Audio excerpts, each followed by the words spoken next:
AP కడుతున్న Banakacherla project తెలంగాణలో రాజకీయ ప్రకంపనలు సృష్టిస్తోంది. పాలక ప్రతిపక్ష నాయకుల మధ్య మాటల మంటలకు కారణమవుతోంది. ఆ మాటల యుద్ధాన్ని డైలాగ్ వార్లో చూద్దాం. నువ్వు ఏం చేస్తున్నట్టు అసలు?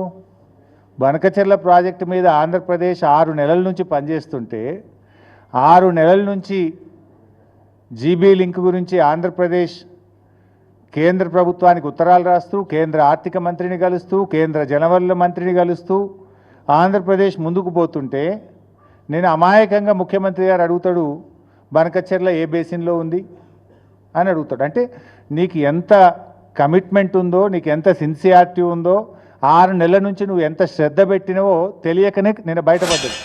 మిగులు జేలాలని చెప్పని వాడుకుంటే తప్పేంటి వాళ్ళని చెప్పన్నటువంటి కేసీఆర్ హరీష్ రావు గారు ఈరోజు ఈ బనకచెర్ల అంశంలో ప్రతినిత్యం మేము దాన్ని వ్యతిరేకిస్తుంటే ఈరోజు ఇంకా ఊకదంపుడు ఉపన్యాసాలు ఇచ్చే విధంగా తేలుకుట్టిన దొంగలాగా ఉండాల్సింది పోయి, క్షమించండి మహాప్రభు తెలంగాణ ప్రజలారా మా ఆయాంలోని పొరపాటు జరిగింది చెప్పాల్సింది పోయి, మీరు ఆంధ్రప్రదేశ్ ముఖ్యమంత్రితో మాట్లాడినప్పుడు చాణిక్య నీతి అవుతుంది. ఈరోజు మేము మాట్లాడితే మాత్రం నిన్నటి మ్యాచ్ ఫిక్సింగ్ అయ్యే అవకాశం ఉందని మేము మాట్లాడితే మ్యాచ్ ఫిక్సేగా. అసలు మ్యాచ్ ఫిక్స్ అయిందే మీ ఆయాంలో. బనకచెర్ల ప్రాజెక్టు విషయంలో తెలంగాణ రాజకీయం అంతకంతకు వేడెక్కుతోంది. ఇటీవల రాష్ట్ర ప్రభుత్వంపై మాజీ మంత్రి హరీష్ రావు చేసిన వ్యాఖ్యలకు అదే స్థాయిలో కౌంటర్ ఇచ్చారు ప్రభుత్వ విప్ ఆది శ్రీనివాస్. ఆ వివరాలను కూడా డైలాగ్ వార్లో చూద్దాం.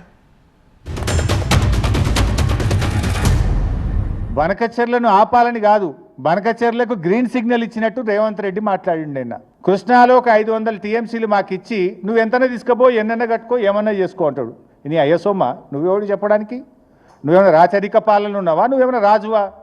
This is democracy, this is the state of Telangana, there is a constitution. Who are you tell like that? నువ్వు 1000 గోదావరిలు ఇచ్చి నీ ఇష్టం ఉన్నంత వాడుకో, 500 కృష్ణాలు ఇచ్చి నీకు నువ్వు ఏమన్నా చేసుకో.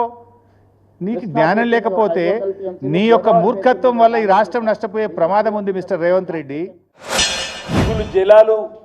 మిగులు జేలాలని చెప్పని వాడుకుంటే తప్పేంటి వాళ్ళని చెప్పన్నటువంటి కేసీఆర్ హరీష్ రావు గారు ఈరోజు ఈ బనకచెర్ల అంశంలో ప్రతినిత్యం మేము దాన్ని వ్యతిరేకిస్తుంటే ఈరోజు ఇంకా ఊకదంపుడు ఉపన్యాసాలు ఇచ్చే విధంగా తేలుకుట్టిన దొంగలాగా ఉండాల్సింది పోయి, క్షమించండి మహాప్రభు తెలంగాణ ప్రజలారా మా ఆయాంలోని పొరపాటు జరిగింది చెప్పాల్సింది పోయి, మీరు ఆంధ్రప్రదేశ్ ముఖ్యమంత్రితో మాట్లాడినప్పుడు చాణిక్య నీతి అవుతుంది.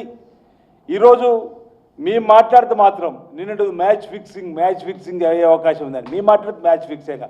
అసలు మ్యాచ్ ఫిక్స్ అయిందే మీ ఆయాంలో. ఆనాడు కేసీఆర్ గారు ముఖ్యమంత్రిగా, మీరు నీటిపారుదల శాఖ మంత్రి ఉన్నప్పుడే